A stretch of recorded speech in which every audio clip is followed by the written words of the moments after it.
was a big John Lear fan back in the day.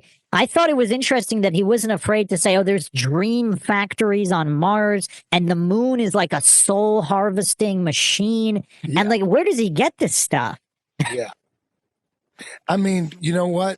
What if he's right? It's so ridiculous to me. It's so ridiculous to me, but like anything's possible.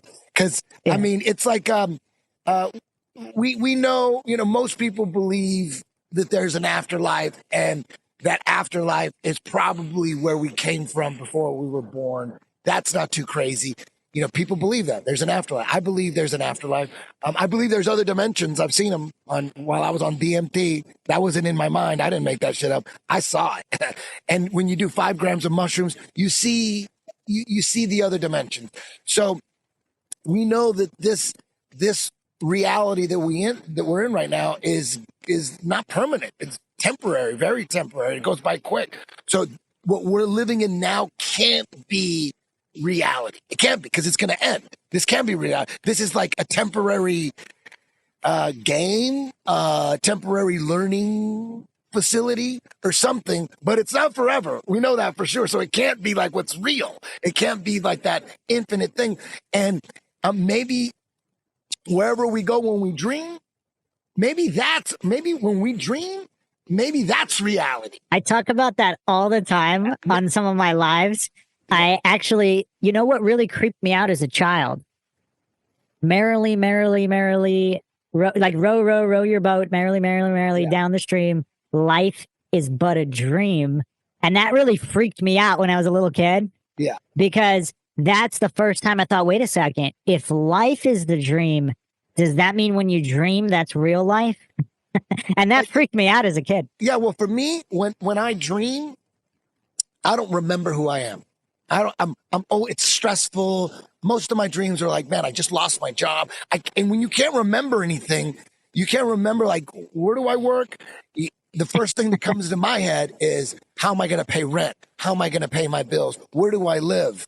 And then you hear these mystics from time to time, talking about like what the meaning of life. And every now and then some mystic will say, once you remember who you are, that's when you evolve into like, the spiritual consciousness that you're supposed to be in, but you have to remember who you are. And I'm thinking, in this reality, this waking reality that we're in right now, if this isn't real, it is kind of weird that there's no way, like, how are you going to remember who you are in this reality? What I think is probably the best knee slice in the game. It's called a row drag. Super simple, awesome combo. Before we get to the truck, throw a little pass on top of that. You know what I mean? So we're gonna get really good at that truck transition. How about you get really ninja with the row drag? The knee slice. Push him down, butterfly, boom, bam, boom. Here. Here. Here. And then the fishnet, knee to the stomach, low the handle, break the frames, and then boom. Pull this out, grab my forearm, pop, pop. That's all the best shit from Twister Side Control right there in one throw. You guys want to go back and forth a little bit? Ready? Let's go. But in your dreams, when you remember who you are and you know that you're dreaming, all of a sudden the dream is clear. It goes from fuzzy. I don't know if you had lucid dreams before, but I had them. I just had one last week. They're insane. Once you realize, as a kid, I used to do it all the time. I used to realize I was dreaming. And once you realize that you're dreaming, the dream becomes, to me, clear, bright. And I'm just going, oh my God, I can't believe this is a dream. Oh my God, I can't believe this. And this is so crazy. And, there's techniques you could use to make lucid dreams happen more often, because they don't happen that often. But if you do these techniques, add DVDs, and you sleep with the DVDs, and you have these mental exercises that you go through, and it's worked a few times, but it's hard to do because you're doing these mental exercises when you're trying to go to sleep, and you're like, I'm lazy. I just want to sleep. I don't want to do these mental exercises. So it's tough to do all the time. I'm just too lazy. But I did them for a while, and it does work. And maybe when you dream, maybe that's where we go. Maybe that's where we came from. And we're there every night, but we just don't know where we're at. But as soon as you realize who you are, the dream becomes clear. And the two things that everyone does when they figure out that they're dreaming is they fly, immediately they fly, and then they have intercourse. That's the two things that everyone has once they master lucid dreaming. And that's one of the reasons a lot of people like try to master the lucid, because they want to fly and they want to fuck like for eternity. That's really fascinating. I've never heard anybody break it down quite like that. And I've studied every single mystic system I could find. That's really interesting. I haven't had a lucid dream in quite a long time, but I do remember the last time I did, I just wanted to fly around. Yeah. And the crazy thing is, I had a lucid. Usually, when a lucid dream would happen, I would fly. Like I had one like maybe 15 years ago, maybe a little longer. This is when I had the DVDs, and I'd sleep with the DVDs, and like when you sleep with this DVD, and every time like the sound of rain would swell in, like if it's rain, it would sound like it was raining outside. So I didn't want to. You associate certain thoughts, whatever thoughts you want, with the rain, with the subtle sound. It's not going to startle you. It's not going to wake you up. So it's like rain won't really wake you up. You could kind of flow with it. So you're lying in bed until you fall asleep.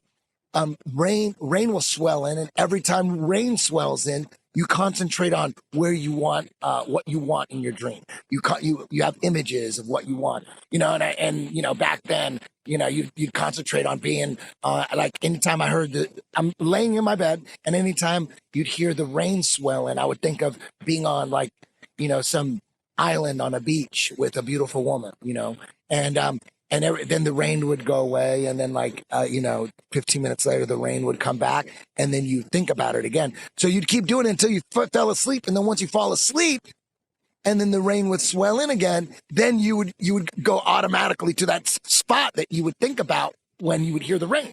That's how it worked. And it worked twice for me. And then I got too lazy to do it. But every time I would have a lucid dream, as soon as I'd figure it out, it would last like 10 seconds, and then I would wake up. And one of them was, I'll never forget. Usually, if you're not having lucid dreams, you forget about your dreams. You barely can remember your dreams. And people always say, write down your dreams, because you'll forget if you don't write them down right away. You forget what you dream about. But when you have lucid dreams, you don't forget about those.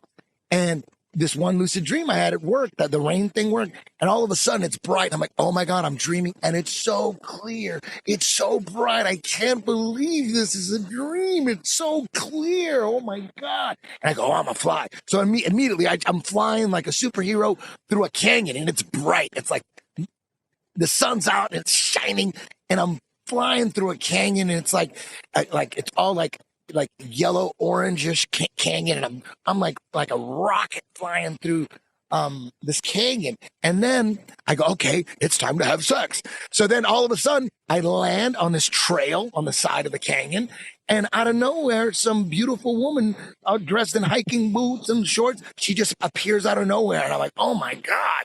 And as soon as I went to hug her, I woke up. I'm like, oh my God, that was so real.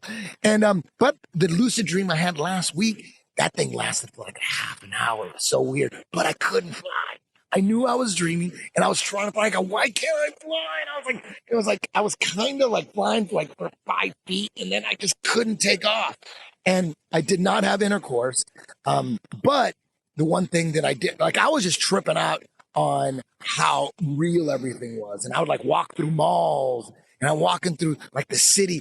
And the one thing, even though I didn't have intercourse, beautiful females all over the place were staring at me, and they were it was weird, it was crazy, and I was still trying to fly, and I everywhere I looked, there was this beautiful woman who was trying to get my attention. It was crazy. And then I finally woke up, whoa, I haven't had one of those in a long time.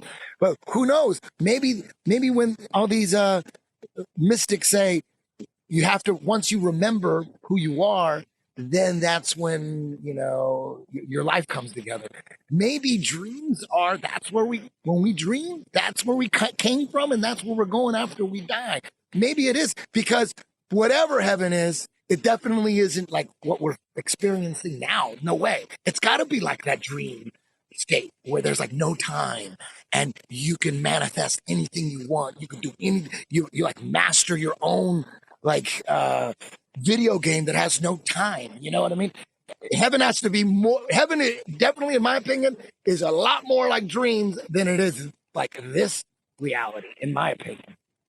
Yeah. So have you had any dreams where, I think time perception in dreams is interesting. I've had dreams where I went 2 weeks in one night. So they weren't lucid, but I would just be living life. You know, you go to sleep, you wake up, you go through your day, like you're walking to whatever, the groceries, like every mundane detail of your regular life. So I did not know I was dreaming. And 2 weeks went by in the dream, and then I wake up and it was only one night. And it was just weird because I have the memory of literally 2 weeks of days. I mean, it's mostly just mundane stuff, but 2 weeks of memories. Yeah. Who knows? I mean, you know, life is probably like a movie where you go to a movie, you don't want to know the ending. If you went to a movie with a buddy who already seen that movie and he tells you what's going on and what's going to happen, you'll punch him in the face.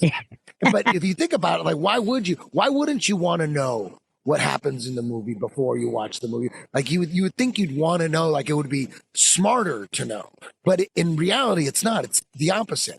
You don't want to know. You want to experience it without knowing the ending. Maybe that's what life is. Maybe that's why we don't know what's going on, because we didn't want to. Like, we wanted to come into this reality, whatever it is. And obviously, once you understand what's really going on, when you do come back in this reality that we're in, you don't want to know, because if you know it, it ruins everything.